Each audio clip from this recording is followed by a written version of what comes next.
The whole sort of topic actually made me think of even just our setup, because it took me back to when we started podcasting, and we were throwing around, sort of those basic ideas of what format we were going to do, how long is it going to be, etc. And I remember we sort of decided on roughly a 15-minute sort of time frame as an average for each episode. Now we've gone under that. I think the shortest episode we've ever done was probably 9 minutes, and the longest was probably 26, 27 minutes. But the idea is that we thought at the time, this was, a decade ago, that 15 minutes would be the right way to go, because that was long enough to get some discussion in, while at the same time not being so long that the user kind of clicks off and goes off somewhere else. That was back then. What I find interesting now is that there's this prevalence, and they're on YouTube as well, but I guess it's more in the podcasting space, where you get really long form discussions happening, 2-3 hours long, to really properly discuss a subject. Almost to the other end, you get this like sort of 60-second clips of things, and it made me question: do we actually still need to do this in the same way, in terms of, does it have to be an average of 15 minutes each time? Should we do one that goes for an hour? Should we do one that goes for 2 minutes? And it really does make me wonder, well, like, does any of that matter anymore? Because it's really just potentially what trend you're clicking into. What's the title of your video that will send you up the algorithm the best? And it almost doesn't matter how long it is.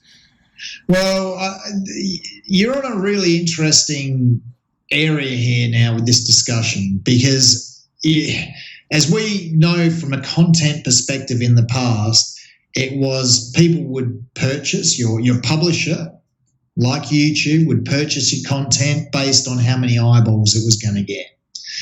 And, that could determine the length, the topic, etc., etc. Now, YouTube and TikTok are so big, they'll take anything, because if it gets 3 eyeballs, it's 3 eyeballs plus the 30 million that the other clip got. So, that's an extra 3 cents or whatever it is to their coffers, and that's okay, because it costs them nothing. With TikTok, what you can see is if you have a 10-second clip, you can put a 5-second ad in between or whatever. And so that would mean that, you can potentially get, if they're all 10-second clips, for instance, with 5-second ads, you get 4 ads away per minute. You've probably noticed on the longer YouTube clips now, YouTube just dumps an ad right in the middle, wherever it sees fit, unless, of course, you subscribe. Their model just doesn't quite work. And so actually the long clips aren't paying off for them anymore. So the push will be naturally for YouTube to get shorter, or create a channel with shorter content. And, I even think now music videos, which were probably still are very lucrative for YouTube, are probably even still a little bit for an algorithm on the long side. You want your clips to get down under a minute, preferably under 30 seconds. You get a couple of ads away in between clips, you're starting to make real bucks. And remember, there's not people making these decisions anymore. The algorithm's just doing it for itself. Indeed. And I guess just finally, maybe I just wanted to touch on content creators themselves. And I say that because there was this funny sort of thread on Reddit that I saw. Someone made this funny clip of these TikTok users, and they started the video by saying, like, highlighting these particular users that were like, putting some really interesting sort of pieces on there, and they only had like 45 subscribers or whatever, and the person that was like the most followed on TikTok, he was insinuating had no talent, because all they were doing was just holding their camera up in front of the mirror each day and putting funny faces on. while I thought it was more on the extreme side, and obviously it was highly selective because of who he picked and it was only a random selection, I thought it was kind of an interesting discussion around content creation in terms of its value for the content creator. Because, and I guess this goes back to the age-old sort of discussion around art versus commerce, etc. You want to be able to create something that you want to put out there, but that doesn't necessarily mean it's going to get rewarded by the algorithm. And it would seem that in a lot of instances, you'd have to put up rubbish effectively to get those kinds of views, which I thought was kind of an interesting sort of take on it. That's kind of simplified. I don't think that happens in every instance, and I'm sure that there's content creators who do actually really good stuff that also get noticed, etc. But I thought it was an interesting thing that if you do the lowest common denominator type content, that you're likely to shoot up to the top. Oh, I completely agree with you. And look, the whole point is that content's become disposable. As I said before, once upon a time you made good content because that guaranteed you the eyeballs. That is the traditional media model.